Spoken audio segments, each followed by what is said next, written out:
Right. Good evening, everyone, and welcome to this splendid Ukrainian startup event. So we're very excited here at Bloomberg to be hosting some of these great companies that Sergey Burnus has been so kind to put together tonight. So the order of play is each company is going to present for 5 minutes. We'll then have a bit of time for questions after each presentation, and then after approximately an hour, we will have a networking opportunity in the area that you've just been in. So for people who don't know me, I'm Chris Lowe. I'm the tech specialist at Bloomberg. So we do a lot of events with startups, pre-IPO companies, as well as traditional public listed tech companies. And we're very excited to be showcasing this particular area. And once again, good luck to everyone who's presenting. And I think without further ado, I'll get things started. And we have Pavlo, who is going to be our first presenter from BlockVerify. So good luck.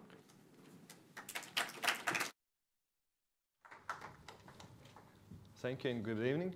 My name is Paulo. I'm from BlockVerify. And I will be talking about fighting counterfeit products, especially counterfeit drugs. So I have a paracetamol. I bought this morning from Boots.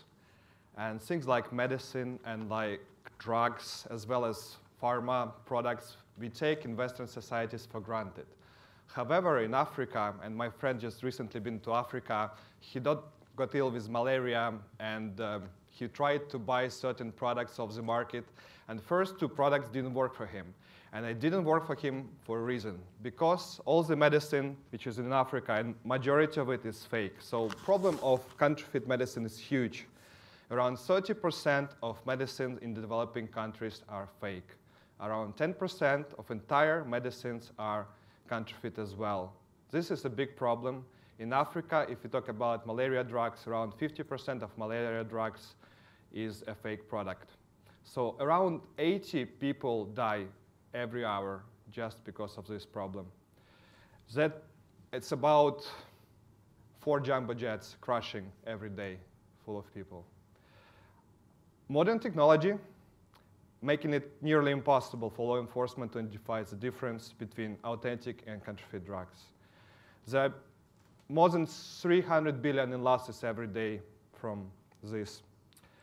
Our technology uses a blockchain technology, which is similar to Bitcoin technology, but it's a distributed public ledger to produce unique serial numbers for pharma products as well for other goods, and use special private keys along the supply chain to track and trace medicine from European countries, from American countries, from Asian countries, all around the world. So we make sure that what people are getting is real products. It's not counterfeit, so people don't die. They get right medicine. So why blockchain? So we really need to bring some transparency into supply chain management, to be able to timestamp transaction, to be able to avoid duplicates, and to ensure some privacy for the end users as well.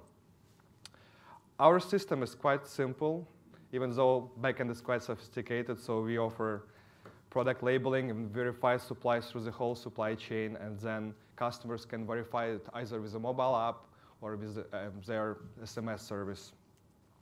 There are other industries which are affected by counterfeit goods, including clothing, electronics, automotive parts, or even luxury industry. It's around 10 billion per year in losses in luxury industry. Or it's 70 billion in diamonds, which are also used to launder money around the world. It's a big problem. And at the moment, around $2 trillion per year are estimated in counterfeit products. We had a successful pilot with Swiss pharma company. Now we're getting some traction, and we're getting good reviews, and we are going forward with deployment of our product. We also have a great team. We have 2 Ukrainian founders on our team, as well as a professor from London School of Economics and many interesting leaders from industry. Thank you very much for my presentation.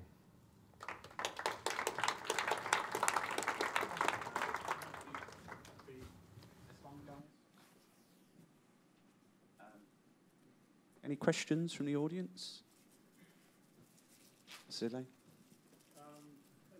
an interesting one, but the question is, how do you monetize? So what is the value? And Sure. also on the pharmacy, it's understandable that if you take the wrong drugs, you might die. But if you buy Louis Vuitton bag, I'm sure you're fine. And people who are buying for $100 Louis Vuitton bag, they probably know that this is a fake anyway. So what is the... It's a good question. So I'll take the second one first, and then I'll be back to the first one. So why do we have to find luxury, fake luxury items? It's a good question. And the thing is that there is a big problem called modern slavery, which many people are not aware of. And when we talk about modern slaves, most of the modern slaves work for counterfeit industry. They're producing fake Gucci and Louis Vuitton bags. So that's the answer. And about monetizing, well, there are different ways depending on the verticals that we are talking about. If it's a pharma, so we're talking about volumes and we're charging a specific fee. If it's a diamonds, it's per diamond, for example. So there are many different models, and it's all vertical depending on the verticals that we are talking about. Okay. Any other questions? Lady here. Yes, hi. I did not understand exactly what are you doing. Do you do just the labeling, but why the labeling itself cannot be like Sure. fake? Yes. So there are existing solutions which use labeling. For example, they're using serial numbers or some sophisticated 3D barcodes. The problem is that with those current solutions, it's not possible to identify if there are any duplicates of a particular serial number. It's very difficult to timestamp certain transaction, change of ownership, let's say from the seller to distributor, from distributor to pharmacy, and so on. So the two major issues. One is the proof of ownership, who owns what at any point in time. So there is no diverted goods, there is no introduction of fake goods into the supply chain. And also being able to label our products with encrypted numbers, which is very difficult to fake, almost impossible. And to be able to sign those numbers with private keys as our items go through the supply chain. That's how we are different from competition. Okay, there's another question just over there. Sorry, can you speak up, please? Yeah. It is now. Hello. Just another point of clarification. It's not. My understanding is it's not for the end user. It's during the supply chain, right? So if I'm in a I don't know, a pharmacy or something. Yes. I can't use BlockVerify as a consumer to check whether something's fake. Yes, you can. You can. Thank you for the question. So we have two products, and they using the same backend. So we have a product for supply chain management, basically business-to-business product. And then we have business-to-consumer product as well. So for customers, you still be able to verify if it's a genuine drug, if it's a genuine bag, using a mobile app. So we will be releasing our mobile app very soon, within 2 weeks' time. And customers would be able to scan labels and verify products as well. Okay. Pavlo, thank you. That was Thank you very great. much. Thank you very much. Well done. So next up, we have Yevgen from PopTop. Yes. Thank you. Hi, everyone. Thanks for being here tonight. For us as a Ukrainian company which currently focuses on the UK market, this event is extremely important. My name is Evgeny, and I represent PopTop event booking platform. It's a marketplace of event suppliers which helps planning private celebrations without hiring an event agency. For example, you can book a live music band for a wedding, a DJ for a private party, or a tribute band of your favorite music act for a birthday celebration. I've worked in event industry for 8 years. We've been working on PopTop for 2 years. And from our experience, we can divide all event planners into 2 main categories. The first category is represented by Jane. And Jane loves planning events. She has experience in this industry. She loves adjusting every single moment in the script of the event and spending hours making hundreds of calls in order to find the best fitting supplier for her event ever. People like Jane usually plan weddings, exhibitions, conferences, and big corporate events. There are plenty of solutions for people like Jane. She can visit online blogs and magazines, go to online directories, or use marketplaces. But at the same time, life is not so perfect for the second kind of event planners, for people like Jeff. Jeff has no experience in event planning, and he just wants a great event to be planned for him. He needs help with this, but he has no budget for hiring an event agency. And there are actually quite a lot of events like that happen in the UK every year. People like Jeff usually plan hen and stag parties, Christmas parties, birthday celebrations, and weddings of a smaller budget. So in order to help people like Jeff creating unforgettable moments in their life which they will remember for years, and making this process quick, easy, and safe, we started PopTop. And this is how it works. First of all, we gather propositions from trusted local event suppliers at our website.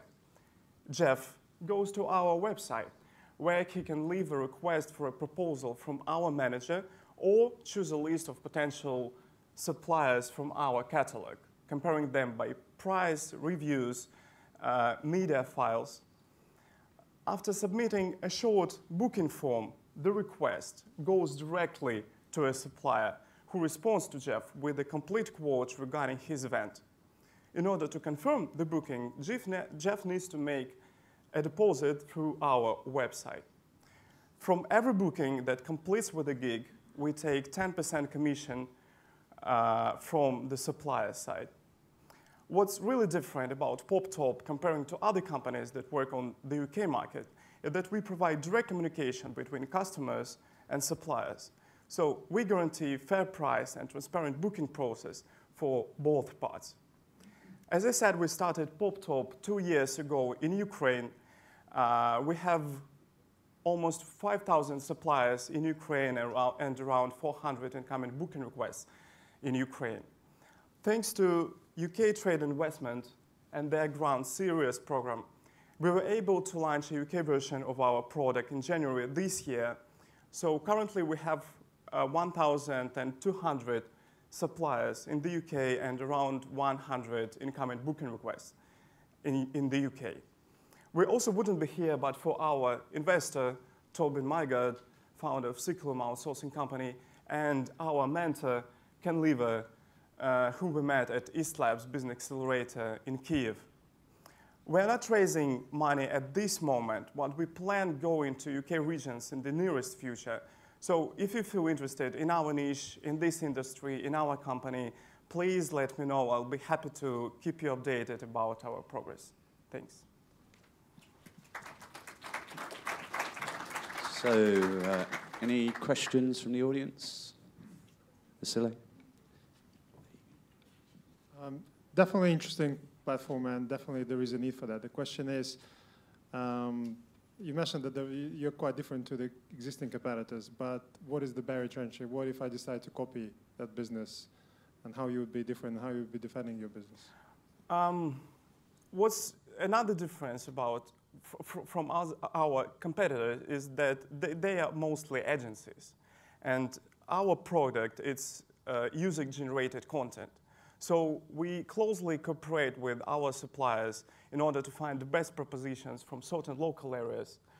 At the same time, thanks to the fact that we process all the payments through and all the bookings through our platform, we present the best suppliers for certain event in certain area, not just a supplier that agency wants to sell to a customer.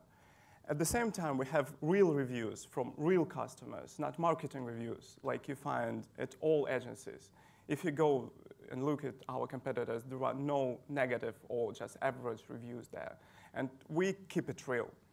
We try to provide our customers with the best they can have in their area. Okay, great. Thank you very much. Oh, actually, one last question.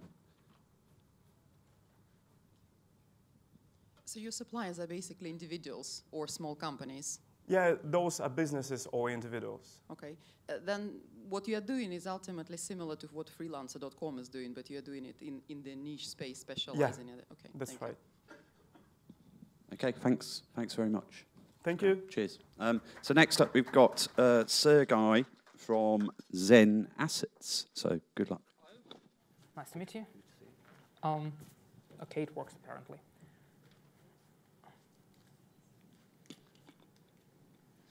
Up until recently, there were two ways to invest in financial markets. Either use banks that give you tailored solution, but is quite expensive and not always playing to your advantage, or use a brokerage company that gives you low-cost execution and access to various products, but often has quite difficult interface, and they're just not very convenient for a regular user. Now there is an alternative, Zen Assets. So what we do, we combine best of both worlds. We take the individual approach of banks and we combine it with low-cost execution and access to efficient products that online brokers give you. And we put it all together in a convenient and easy-to-use interface, convenient platform. And here are the benefits that you get. You basically save time, because it saves you quite a lot of time from going and doing your research, selecting the investments that you want to make. Then I think the best way is to give clients some additional money. We save quite a lot in cost, and as a result, a typical investor gets about 40% increase in after-fee revenue or after-fee returns.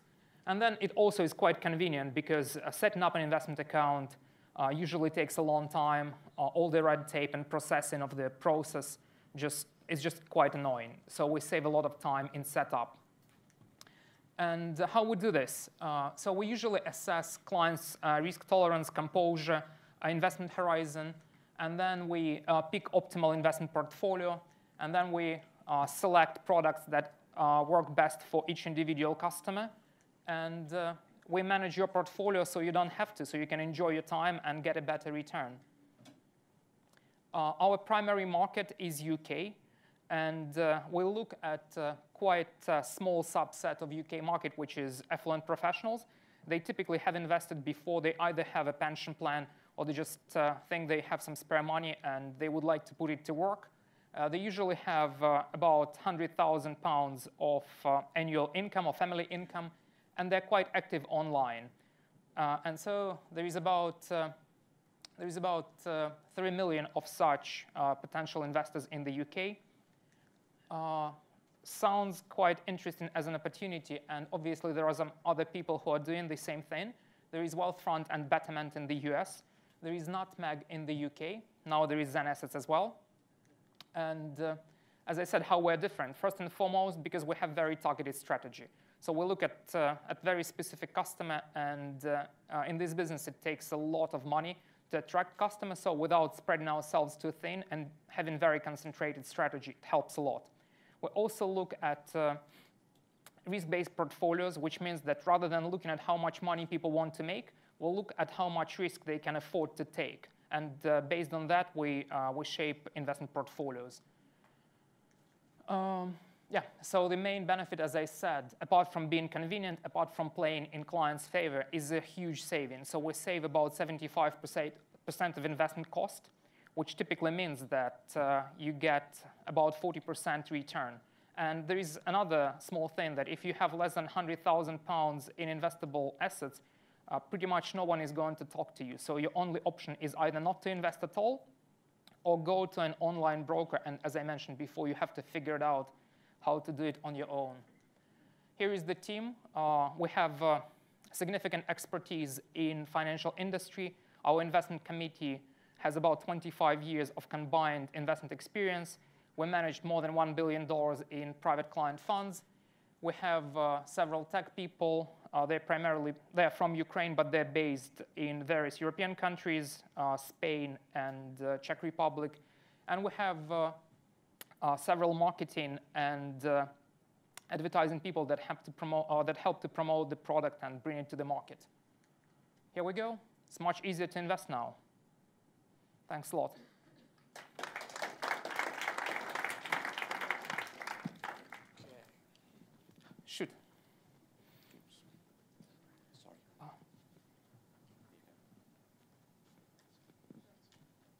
the threshold of investment and why 100K and above?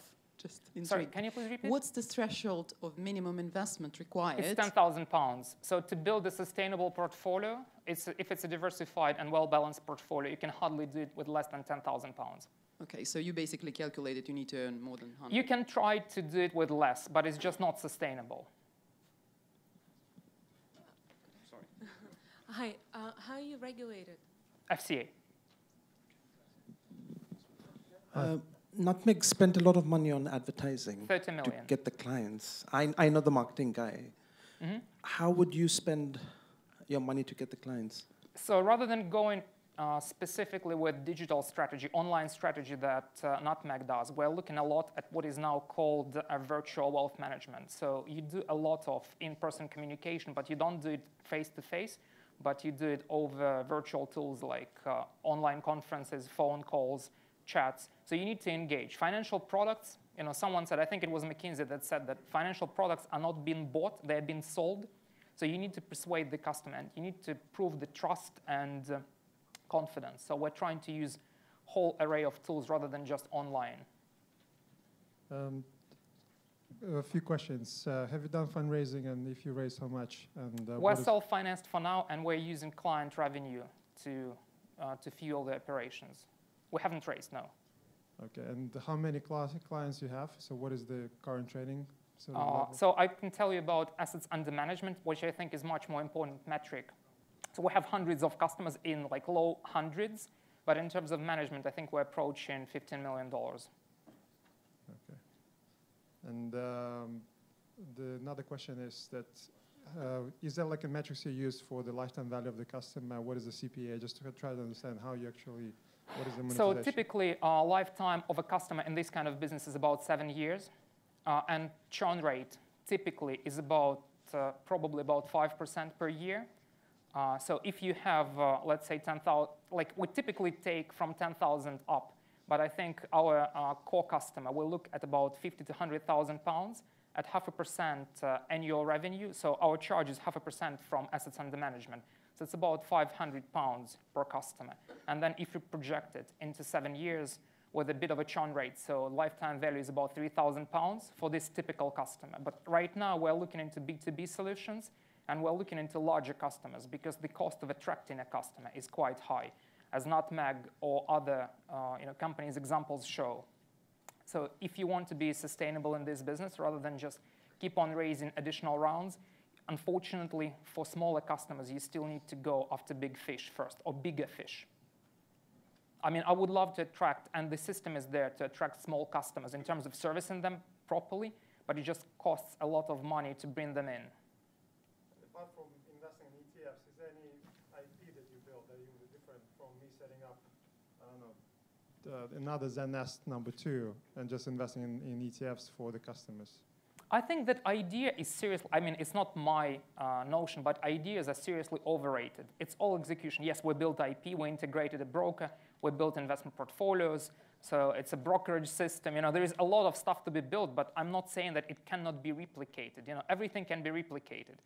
And I was just telling to some guys yesterday or today there was a fundraising of 40 million in Russia for a used car selling website. It's basically like AutoTrader. What's new about it? Nothing new, right? And by the way, Apple wasn't that new with smartphones either. We're not saying that. So it's all about execution, right? How well you can build the product and how well you can attract the customers. So no, product is not unique. And I think there is nothing unique in the world pretty much. I think one more. Sure. How do you rebalance portfolios? So obviously circumstances change. I fill in this questionnaire. Years down the line, I need to raise a lot of money for deposits or for anything. So there are two schools of thought. First, you either rebalance regularly. So let's say you say, I'll rebalance every quarter and I'll get back to my strategic weight. So let's say you're, just for simplicity, you're 50-50 equities and fixed income. And then if you deviate from that, but it doesn't matter how much, we rebalance every quarter. The second school of thought which we actually use is we only rebalance if you deviate by a certain percentage. Let's say we have a 10% markdown. So if you breach through that, benchmark, or if you breach through that line, we'll rebalance. If not, we'll just stay put because we don't feel that it makes sense to cut your profits too early or realize your losses too early either. And plus, it doesn't cost that much to rebalance, but it still adds in trading costs, which we want to avoid.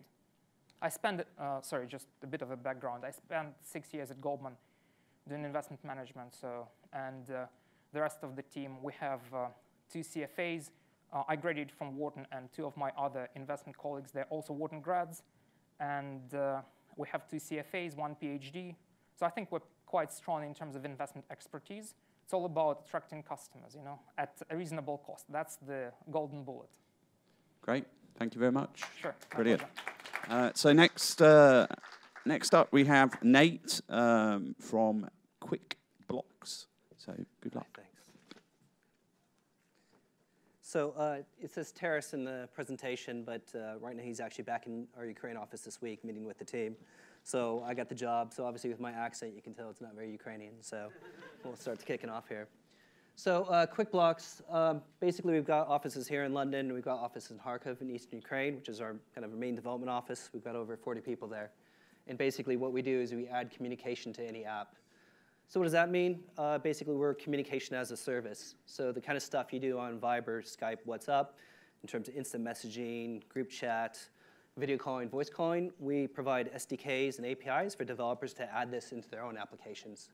So we've seen a lot of growth, actually, in the last year. Our platform did about 3 billion API calls this last month. So we're seeing a lot of interest in our product and our technology. So the problem is basically everyone demands better communication today. The world's gone OTT, over the top, so all internet-based communication. But people can't use solutions like Skype in their own business. They want basically their own solutions that they can customize for their own. So we have clients like a division of eBay, Unilever, and a healthcare company using our solution. So why can't they use the off-the-shelf stuff? Is because they need it to be private, they need it to be secure, they need to have control of their data, and they need to own their users. So let me talk you through some of the use cases so you understand what that means. If we take a look at how our software is being used today, we have a number of companies in e-commerce using it to connect buyers and sellers. So let's say you're buying a car, you might have a question, what color is it? Or you might ask about different features that it has. So we're basically connecting buyers and sellers through instant messaging in that use case.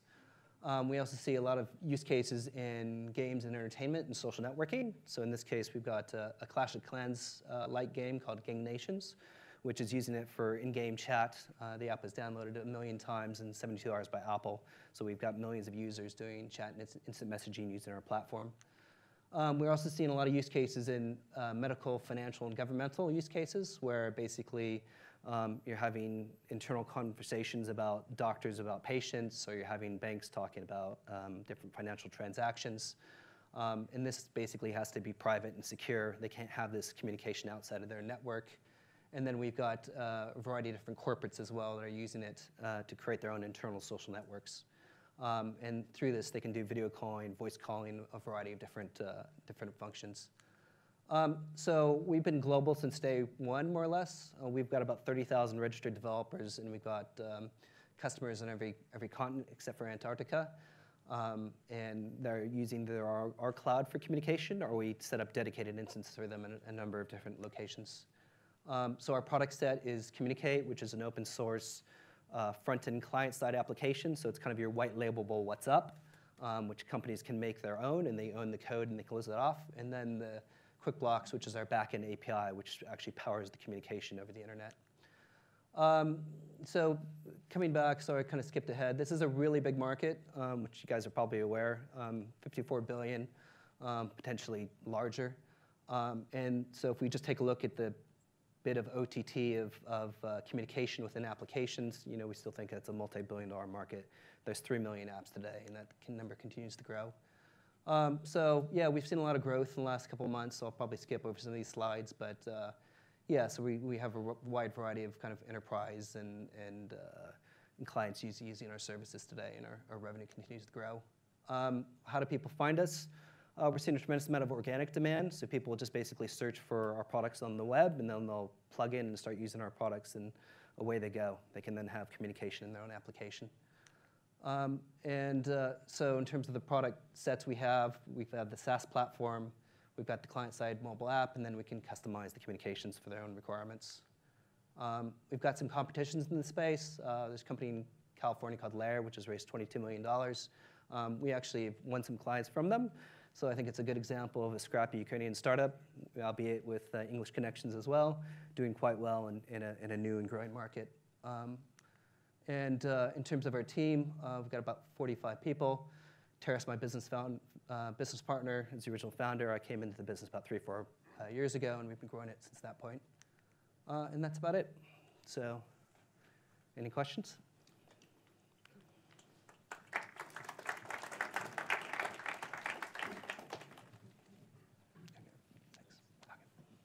Nate, thank you. Why wasn't Twilio on your competitor set slide? Twilio's more, their feature set is more carrier-based APIs. So they'll do basically voice through the public telephony network, or they'll do SMS through those networks. And also their business model is more designed around a per message price or transactional model, whereas ours, we install the software in their own infrastructure. And also Twilio doesn't have a number of different features we have that make it more app-friendly.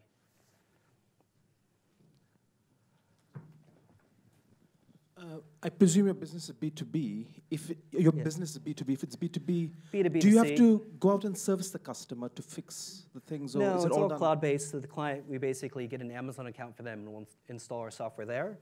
Or we have a hosted model where they basically use our APIs and SDKs and install them into their own application. Well, most of our stuff is B2B2C. So in the case, you might have a games publisher who basically launches games in the App Store, and they want to have this functionality within it. So then they'll plug in our functionality in that case. So our technology touches millions of users, but normally it's through some distributor who take that out to the marketplace. So one of our clients called Get Social, they're doing a games API for basically socialifying different games, and they're using our stuff to power their chat. Ben? How is it secure? How is it secure? Well, we can encrypt the chat through basically a number of different ways. So you can secure the message in transit. You can put things like OTR for encrypted messaging end-to-end. And then also it's on their own dedicated data center so that effectively it's within their own control so their administrators can administer that data. Okay, thank you very much. Yeah, thank you. That's great. So next up we have Ivan from Ecoisme.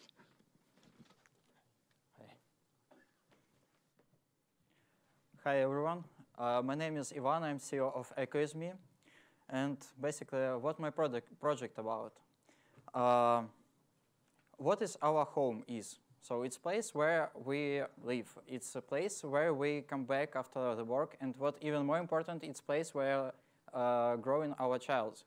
So of course we want to make this place as safe as we can, and of course we want to not to pay much for this. And we have this solution for these questions. It's Ecoisme.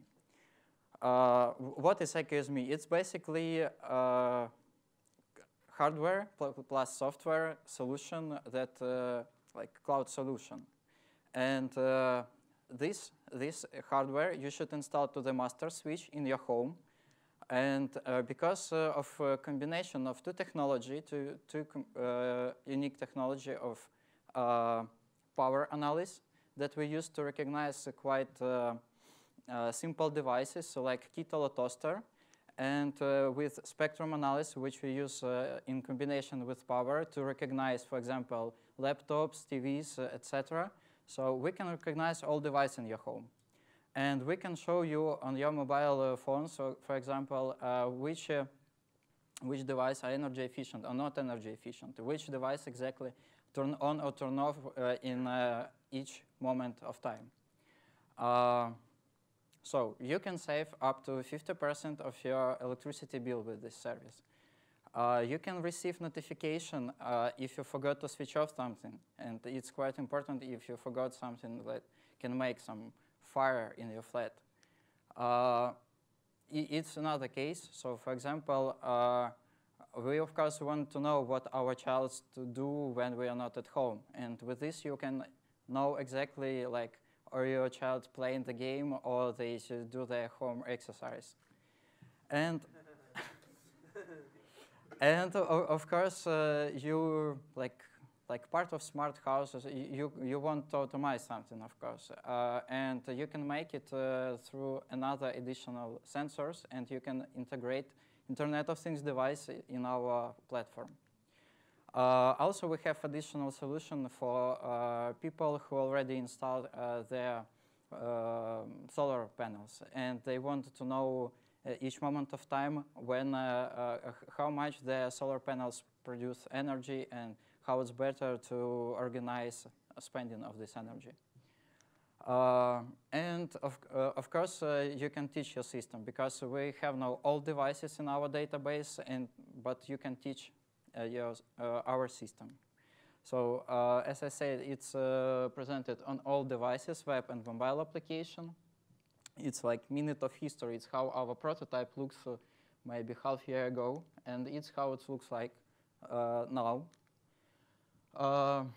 Our timeline. So we're planning starting manufacturing middle of autumn, and we planning to ship the product already in first quarter of 2016.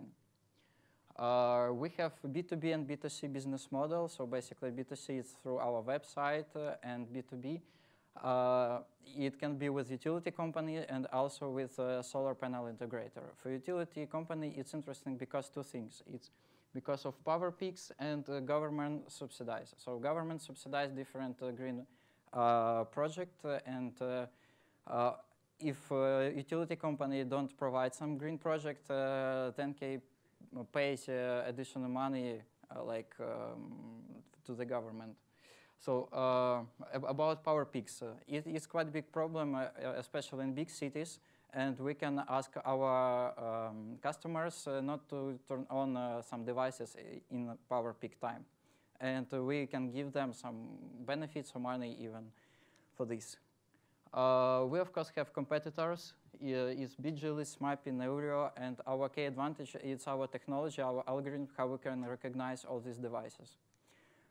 We have already two investors. It's Deutsche Telekom and their invest department T-Venture, and Dutch business angel Bas Gotska. And we in top list in different energy and startup lists, and also we raised 67,000 on crowdfunding platform on Indiegogo 1 month ago. We in the list of media, and we have a great team of 8 people. Basically, right now it's already 9 people. We have one more guy now. Thank you. Thank you very much. Any questions? Osmond. You said your device can see if any equipment is energy efficient. How can it do that? Yeah, basically we recognize all devices, and we collect database of all these devices. And then we can compare this device to each other. And of course we can compare the energy spending. 2 questions. First one is, how much is it going to cost? It will be cost like $200 per each, and it will be a little bit more for version with solar panels sensor. Thank you. And the other question is it accurate enough to not replace the meter, but will it tell you how much energy you've consumed, and it will match the meter at the end of the month? Sorry, can you repeat? Slowly. Will it be able to replace the meter? Will it tell me how much electricity I've used by the end of the month in kilowatt hours, like an electricity meter? Yeah, but your electricity meter just installed and you don't see it. Yeah, so it's as accurate. It will give me the same reading at the end of the month. Yeah, as accurate. Basically, it was a surprise to me that our meter is not accurate. So our meter basically is not so accurate as we think. It's first thing. And right now, my good friend, he is working in Sweden, and we now have some conversation about how accurate these meters. And of course, it will be some distance between what we will show you and what your meter will show you. And it's question, yeah, because we don't want to make meters. We just want to provide you service that will show you how much energy you spend, and so on. But we have this problem with meters because they're not so accurate, and we can show another numbers. But it can be like 5% of difference. Great. Thank you very much. Thank you. So next up, we have Martha from EnableTalk.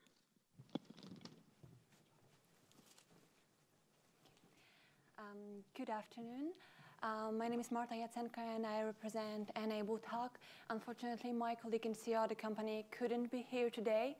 So I would like to focus your attention at EnableTalk device, which has been designed for deaf, mute people, which use sign language every day. So let's start from the statistics. Do you know that 70 million people speak sign language every day? On the top of that, 13 million nonverbal are autists. 900,000 of them live in the United States. Some of the statistics which I show here will be from the United States because initially we made our research there. And the problem is that 49% of deaf people are unemployed. Only 45% graduated from high school compared to 84 verbal one. And we know how to resolve this problem. Thanks to the gloves with the sensors, which transfer the sign into the sound. You connect it with the mobile application via Bluetooth. It's really user-friendly. Just make a sign. It will be captured and transfer directly to the mobile, and you receive a vocal. There are different, different English sign languages in the world. There is 300,000 British English users, 2 million American one. The biggest one is 28 million Spanish sign languages. How we get to the market?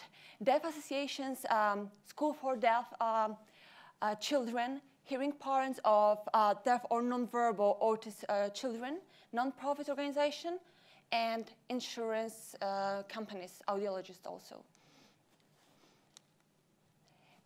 What's our value proposition?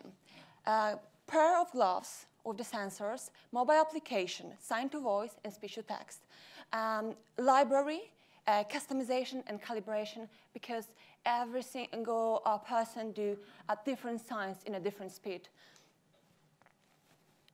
What we have at the moment is Ukrainian patent. We received it in 2014. At the moment, we are close to obtain international one. What we have also, the prototype of glass, Windows and Android application, iOS will be shortly, laptop application for Windows software, Ukrainian patent, and approval feedbacks from United States and Ukrainian deaf children and their teachers. Who are our competitors? Sign language interpreters, cost-effective, $15 per hour, or here in United Kingdom, around £20. Text messages are slow, uncomfortable. Video recognition, it's not mobile and really pricey. What we like to do, as I mentioned before, obtain international patent, improve product and design, which will be by September 2015, get into the Kickstarter and Indiegogo platform, and launch manufacturing in China by the end of this year. What's our revenue model? The pair of glass will cost in the market $200. The production cost and logistics will cost $100, so another $100 will be a profit. We are looking for $600,000 of investment and your feedback and advices. That's our founders team. Natalia in San Francisco, Oksana in Kiev. Also, Max, Valera, and Anton, the inventors from Donetsk Technical University. The advisors are based with Natalia in San Francisco, except Elena, which is in China and responsible for manufacturing and logistics. We also receive testimonials, approval testimonial, for example, from Golden University. That's the biggest tech university for deaf students. Also, California School of Deaf gave us the feedbacks where they talk about us. In Time, BBC, Esquire, and TechCrunch. Thank you for your time, and I will be waiting for your feedback and questions. So,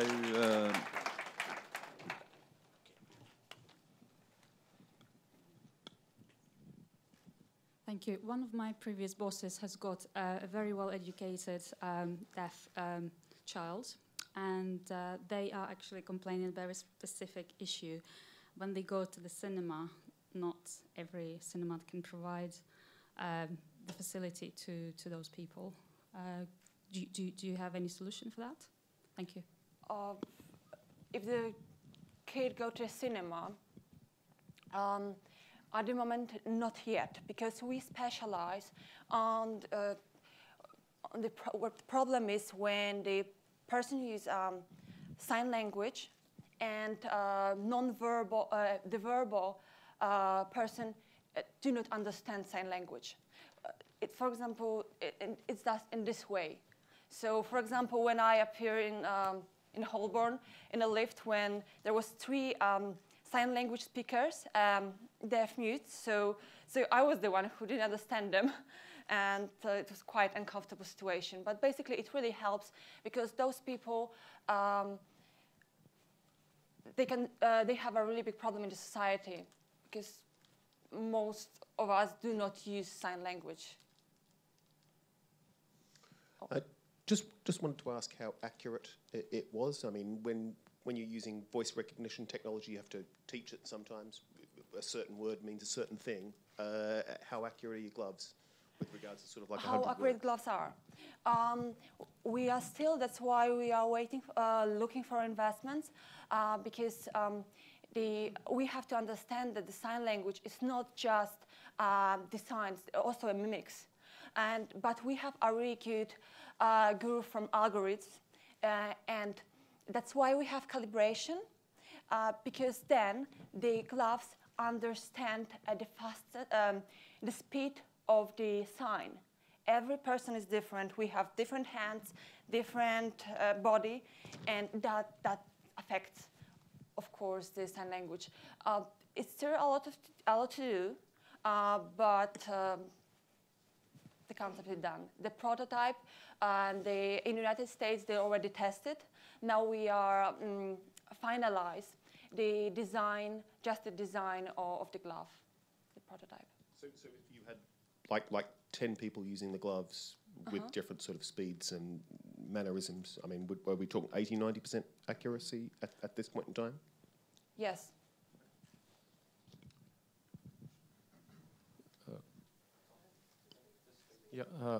Can I ask if I'm right that if I use sign language, that your application can help to translate it to any language that is installed? It's because of the library.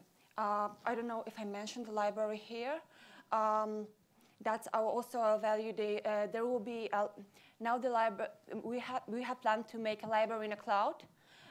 So that's why we need this investment, because every sign language have a different signs. So that's why later the people can also add the dictionary. They can make a dictionary, but we have a base. So that's how it works. That's why I told about 28 million Spanish sign language speakers and 300,000 British language speakers. Another question. Does it work in a reverse way? So if as a deaf person, can I actually see on my screen what other people say to me? No, we have just on the plan, there was information, sign into voice, and then if I will talk to somebody, voice into text, like standard application, what application look like. But the main point is get this one which doesn't exist in the market. when the person just do a sign and capture and read it. Great. Thank you very much. It's brilliant. Thank you so much. So next up, we have Ilya from MinglVision.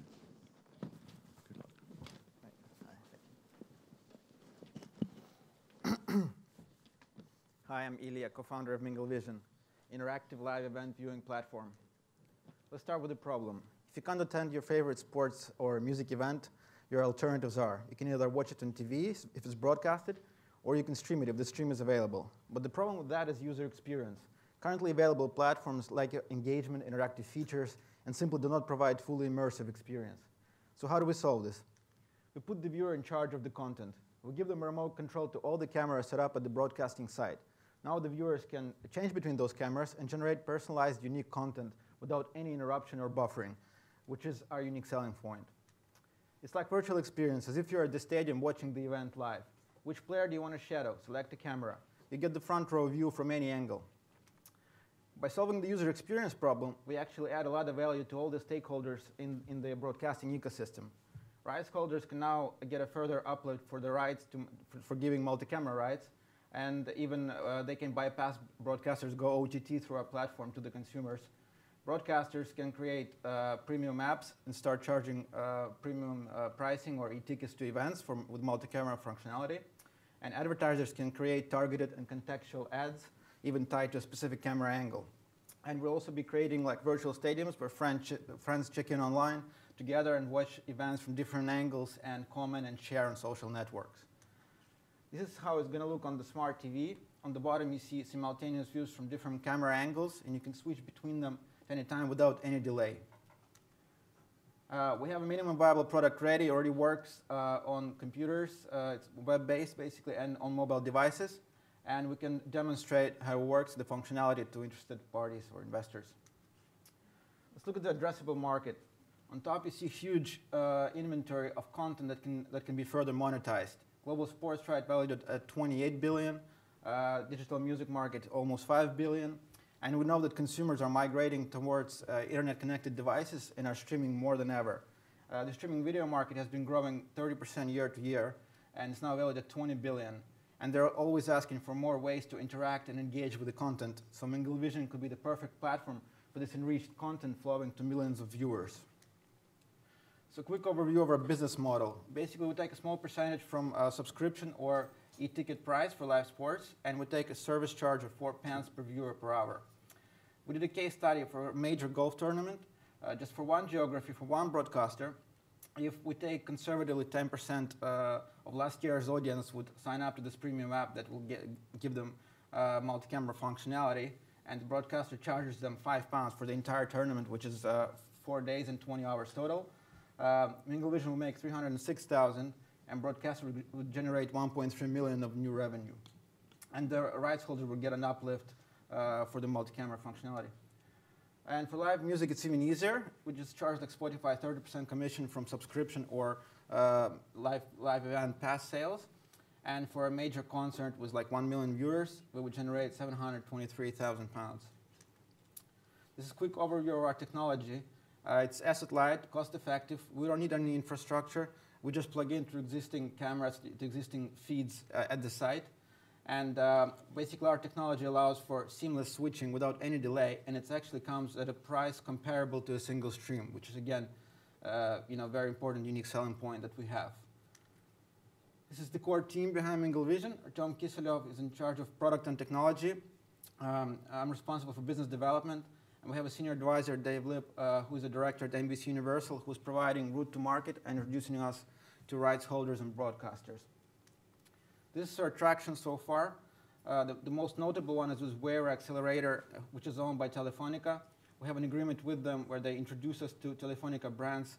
In the UK, it's O2, so we will be streaming concerts from O2 academies. And in Spain, they own a major broadcaster, Movistar, which recently purchased a Canal Plus sporting channel. And for that, Wear has a right to invest us and take us into the next cohort. We just did a demonstration at IMG, and we're discussing our platform for tennis and golf. We met executives from Sony Music Digital, and we also have direct access to NBA, NHL, and PGA through our senior advisor. What we're asking for right now, we're doing the SEIS round, £150,000. Most of the funds will go towards development on smart TV, set-top boxes, and streaming devices. Like I said, we already have a product ready for computers and mobile devices. We have 4 more people on the advisory board. They all have extensive experience in media and broadcasting. And very soon, MinglVision will be available on all devices connected to the internet. Thank you. Great, thank you. So, questions? Oh yeah, and my co-founder, Artyom, will join for the Q&A. Okay, great. So you can ask all the tough tech questions to him. Any questions from the audience? No? Oh, Osmond? I presume the events you guys will be targeting will be smaller ones because the big ones will have exclusive rights to the BBC, ITV. Am I right or am I wrong? Well, we are starting with small events because they will be easier to book. The major ones have a very long sales cycle, but we're in the future definitely will be targeting the major events, and BBC do not have exclusive rights. So I mean, for some they would, but there will be plenty of the ones that there is no exclusivity. And they're exclusive for geography, for one geography one. So BBC is not exclusive worldwide. It's UK.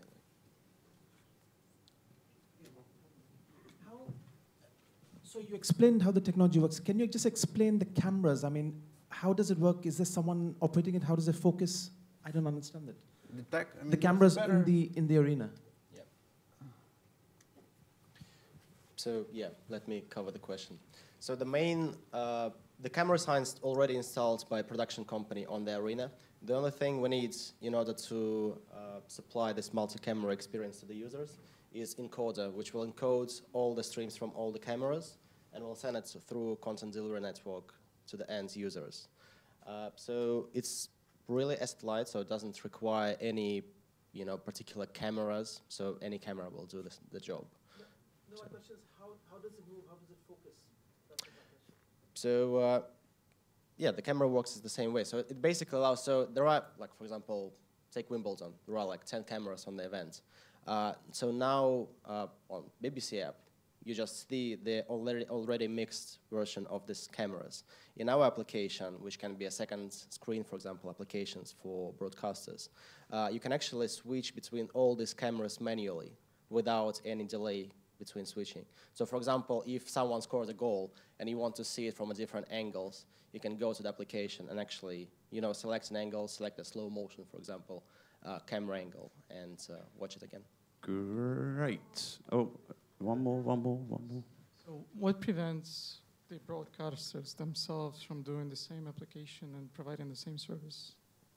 Sorry, can you repeat that? What prevents the broadcasters or whoever owns the rights to the broadcasting event providing the same service, same streaming service, the same application that you guys do? Well, like the guy said before, I mean, everybody can start doing it, right? But what differentiates us is, first of all, technology, which I mentioned, which Artyom has created, which does the switching without any delay. Like right now, Sky, there is a red button, right? But if you click the red button, you have to wait for it to load.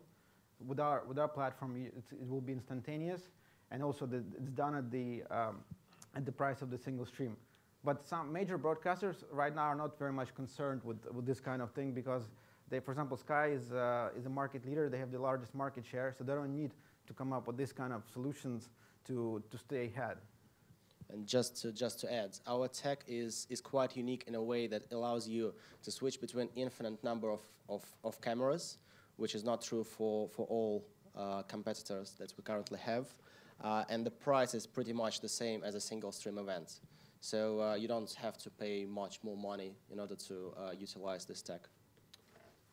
Okay, I think that's all. Thank you very much. It's great. Cheers. So next up we have Anton from Youteam. Youteam. Thank you. Hi everyone. Nice to see some friendly faces in the crowd. So I'm here to talk to you about new approach in developing startups.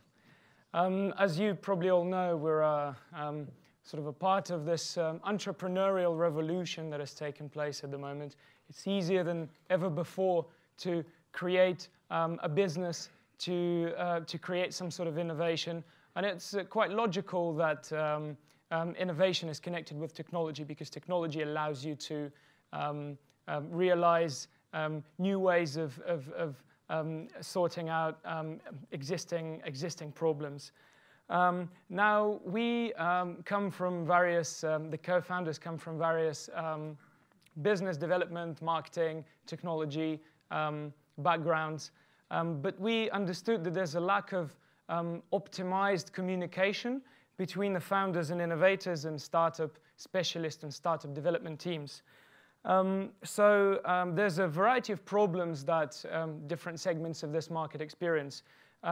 Very often, the founders have a lack of knowledge about how to build a certain project and how much effort it involves to build it. Obviously, startups are entities that are built on a very tight budget, so price is very often a problem as well. When the price is a problem, you turn to offshore, nearshore, remote developers. That very often the case. The problem with those is the communication.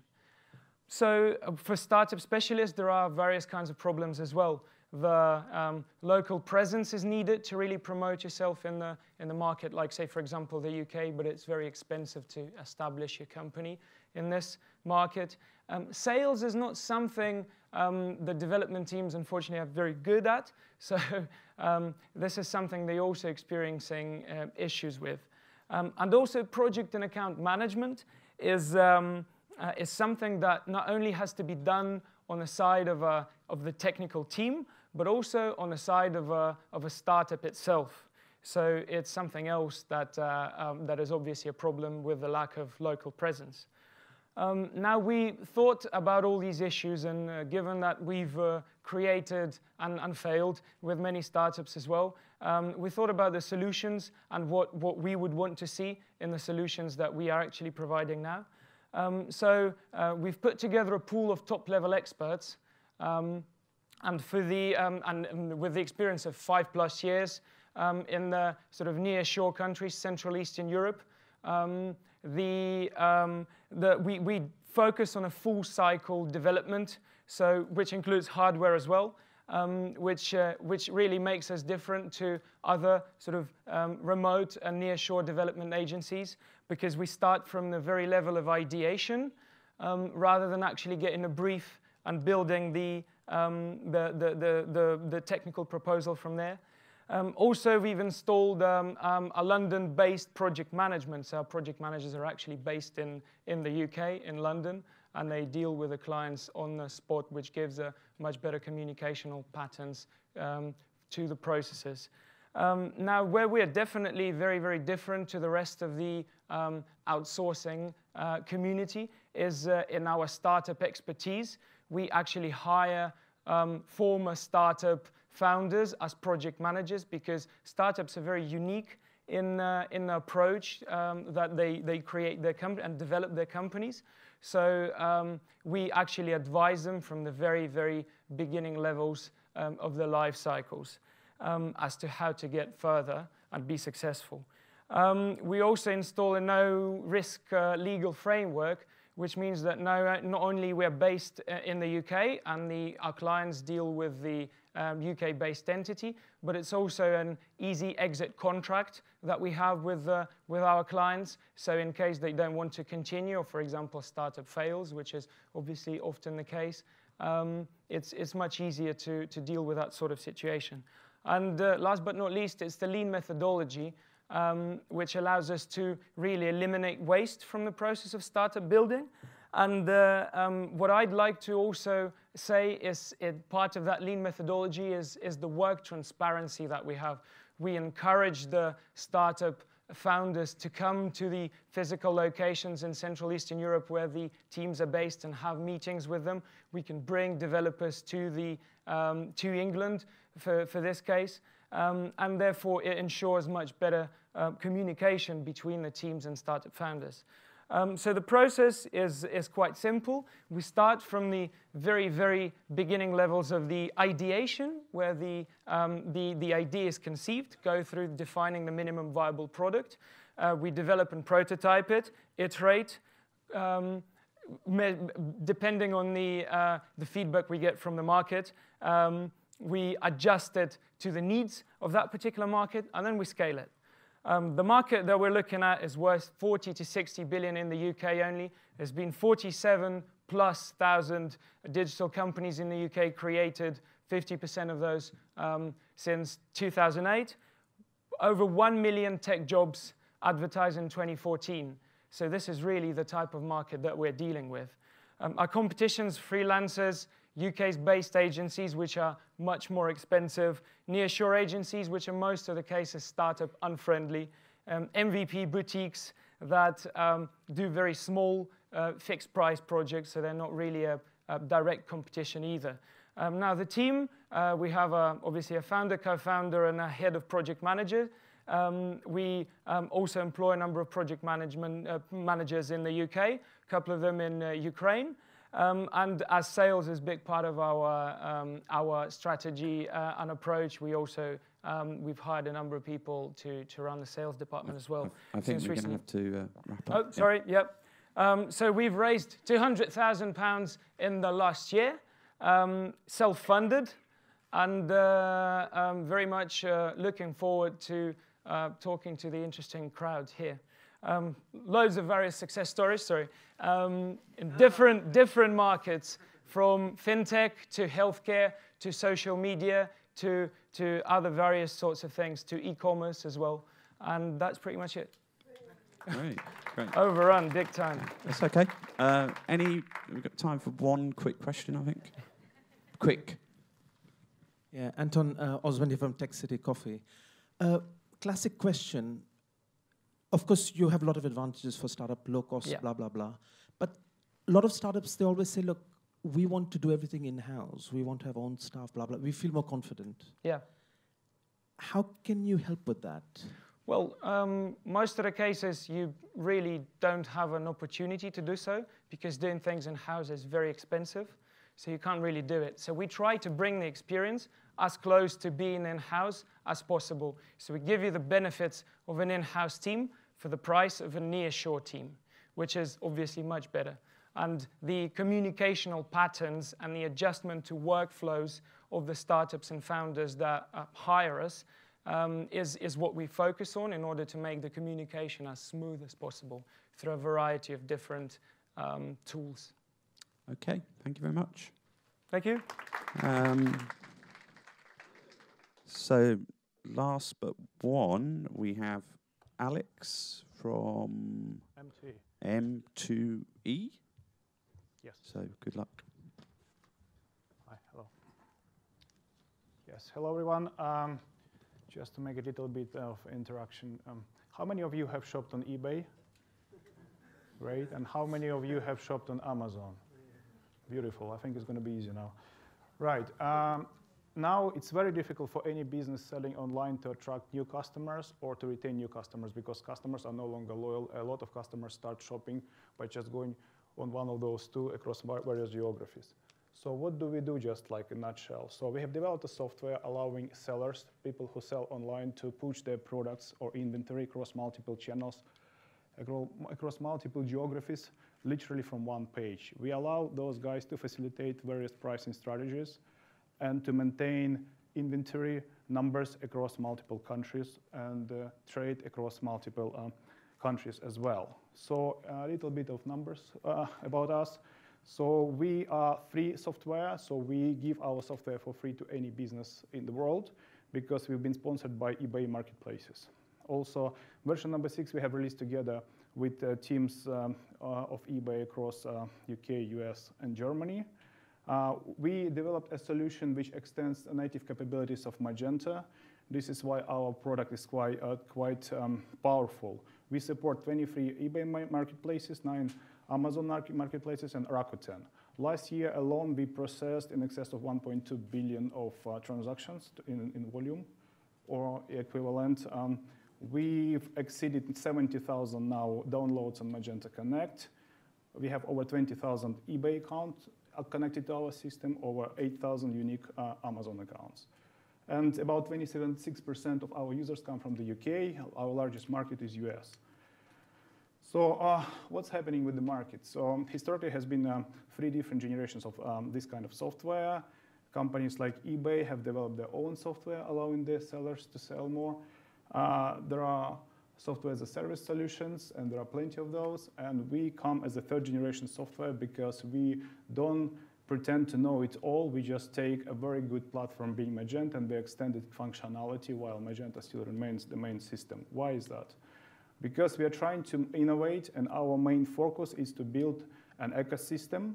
And our solution at the moment has been used by over 150 system integrators. Some companies like Swift and Demand, they built their whole entire business around our software. Dozens of hosting providers use our software. We work with the analytic companies like Therapeutic and Amazon. A number of SaaS platforms have us integrated. We have localization partners and shipping providers. Last year, we have started piloting a new business in the UK, offering our sellers working capital. So a little bit about our company. We develop in Dnipropetrovsk in Ukraine. We do business out of UK. We have 19 engineers working for us at the moment. Average age is 27. Yes, we employ women. And we also have a football team, football squad, meaning that if someone doesn't play football, he cannot join our company. This is compulsory. Right, so why are we looking for funding? Because at the moment we've been fully subsidized by eBay, which restricts us in terms of what we can do. However, if we could become a little bit more independent, we could change our strategy and we can start paying attention to going into slightly different directions, because we get a lot of interest from Shopify, BigCommerce, and PrestaShop customers. We get customers asking us for Tmall, Mercado, Libre, Etsy marketplaces. Those marketplaces, Prime Minister Flabit contacted us asking for partnership, but we don't have time to do that. Also, we can expand product capabilities because we have so many customers and we know what they want and we know how we can improve our software. For instance, this autumn, we're going to pilot our repricing software. Right, about our recent successes, we've been nominated award of Best Product of the Year in the UK in 2012. We are the most downloaded Magenta extension of all times as of this month. We are getting to talk at various events across different countries, and we sit on the eBay Developers Council, meaning that we help eBay to develop their software. And also we sometimes pilot certain projects for Amazon because they want to see what's happening on the market. And our ultimate goal is to remain affordable to small to medium business, because 70% of our merchants wouldn't be able to afford a solution if it wasn't free. We want to continue innovating. We want to keep market leadership. At the moment, we are market leader in terms of number of users using us. And we are planning to outperform our main competitor, New York Stock Exchange traded company, by GMV in 2 years. So for that, we need to remain free. And this is why we don't care about our competition, because we release every month, and this is what kind of feedback we get from our customers. Thank you. Great. Sorry, it was a little bit of fast, but too much information. Questions? Can you explain to me who your customers are? Because you said SMEs. Sorry, just let me finish the question. But if you're talking of eBay, we just think it's one person trying to sell their stuff on eBay. So is it SMEs where they have 10, 20, 50 people in the company, or just one person trying to sell things on eBay? Our customers range from one person selling $200 worth of stock on one eBay account to companies like Liverpool Football Club, who sell millions of pounds worth of stock through a number of various marketplaces. So eBay or other? eBay, Amazon, various geographies, because, for instance, Liverpool Football Club, they sell to Europe, they sell to US, because they sell their own merchandise. And this is why you have one T-shirt, you push this T-shirt to US, Canada, Germany, Australia, and you have different prices for the same T-shirt. So why can't they do it on their own, Liverpool Football Club? Why do they need you? In what sense? Because it's a software. It's a software. It facilitates the data management, and it facilitates various pricing strategies. And we fully automate it because we have a customer who has over 1 million products in stock. And can you imagine managing 1 million products manually? It's about automation mostly. Okay, thank you very much. So, that's great. So our last presenter tonight is Aleski. Sorry, bad pronunciation, from Planedu. Yeah. So good luck. Thank you. Hello, everyone. My name is Alexei, and I present Planedu, which is mostly social initiative rather than business now. We are a real startup, and we still collect feedbacks, so your feedbacks will be much appreciated. So one day, we made the research and find out that we made the research of educational market in the world and find out which is second largest market after healthcare, and find out that there are no proper service which provide help to find education and to plan it. And so we decided why not to think over an idea to create a platform which will help to find proper education in the proper time. The plan is, an idea is to create a service which will help students, parents, employees, companies to find proper education in proper time for their purposes. The advantage of this idea is that we think over to implement intuitive search of which will use many criteria, like which are indeed important for everyone, like online, offline education, payment for education, distance from home, and many criteria like language, country, etc., etc. The next feature is that we think it would be important to make a rating of this education providers and education companies. This rating, we think, will be done through reviews from users, mainly from students. The next feature is that I think is most interesting, is that to invent such kind of education planning advising, since we believe that for the certain period of time of working on this platform, where will be collected a certain statistic which will be used like advising. In other words, what should be done today to be a successful lawyer in the city tomorrow. So this is the main features of this idea. Which strategy? We named the strategy, but I think this is just stages of this idea. The first is to create a database and search engine to collect criteria which are indeed useful for users, and then to create education planning advising system. As I mentioned, this is just a social initiative, but we think, oh, this may be a business. And this is our ideas how will maybe monetization involved in this process. Affiliate-based business model, VIP subscription charges, and commercial advertising. So this is the main idea of our startup. Thank you for your attention, and your questions are very welcomed. Thank you. Thank you. Any questions? Oh, gentleman there. Do you plan to focus just on professional courses or university degrees or maybe even secondary education schools? Yes, our goal is to implement all education which maybe find out. The first stage is to develop the search for online courses, then for short-term education, and then to involve more education organizations in this idea. So thank you. Any others? No? Okay, thank you. Thanks a lot. Thank you. So I'd just also say, like to say a very big thank you for everyone for all their great questions, and don't run off. We've got more drink, more food, obviously opportunities to network. So thanks from Bloomberg, thanks to Sergei, and thank you to all of you. Thanks.